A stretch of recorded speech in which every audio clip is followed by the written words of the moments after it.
सियाना कौवा। किसी जंगल में एक सियाना कौवा रहता था।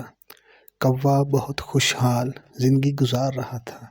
बगैर किसी फ़िक्र के वो पूरा दिन घूमता फिरता और तरह तरह के खाने पीने का लुत्फ़ उठाता। अंधेरा होते ही किसी खुशबूदार दरख्त पर रात बसर करता।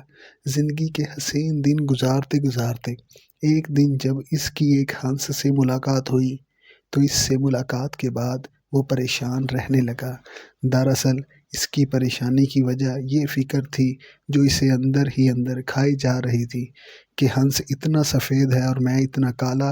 ये हंस दुनिया का सबसे खुश परिंदा है। कौवे ने अपने ख़यालात हंस को बताए। हंस ने कहा, असल में मुझे लगता था मैं सबसे ज़्यादा खुश हूँ जब तक मैंने तोता नहीं देखा था। तोते के पास दो मुख्तलिफ रंग है। अब मैं सोचता हूँ तोता सबसे ज़्यादा खुश होगा। कौवा तोते के पास पहुँचा।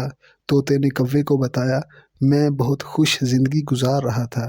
फिर मैंने मोर देखा। मेरे पास तो सिर्फ दो रंग हैं जबकि मोर के पास कई रंग हैं। कौवा मोर से मिलने चिड़िया घर जा पहुँचा।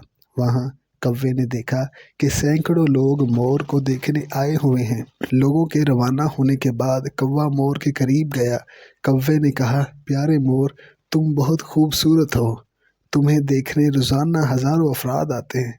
मुझे लगता है तुम दुनिया के सबसे खुश रहने वाले परिंदे हो।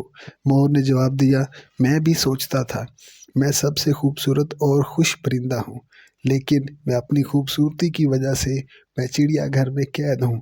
मैंने चिड़ियाघर पर काफ़ी गौर किया और मुझे अंदाज़ा हुआ कि सिर्फ कौवा वो वाहिद परिंदा है जो चिड़ियाघर के किसी पिंजरे में कैद नहीं। पिछले कुछ दिनों से मुझे लगता है अगर मैं कौवा होता तो आज़ाद होता। अगर बगौर जायज़ा लें तो हम में से कुछ इंसान भी ऐसे ही ज़िंदगी गुजार देते हैं। ज़िंदगी का मुआजना करते करते नाशुक्री करने लग जाते हैं। जो अल्लाह ने दिया होता है इससे भी लुत्फ़ हासिल नहीं कर पाते। अपने पास 10 रुपये होते हैं लेकिन दूसरों के 100 पर नज़र रखने की वजह से बेचैन ज़िंदगी गुजार रहे होते हैं। अल्लाह ने इंसान को बेशुमार नेमतों से नवाजा है, लेकिन इंसान फिर भी नाशुक्र है। अपने से ज़्यादा वाले से मुवाजना एहसास कमतरी में मुब्तला करता है। मुवाजना करना है तो अपने से कमतर से कीजिए और फिर अल्लाह का शुक्र कीजिए जिसने इस कदर नेमतों से नवाज रखा है। Please subscribe.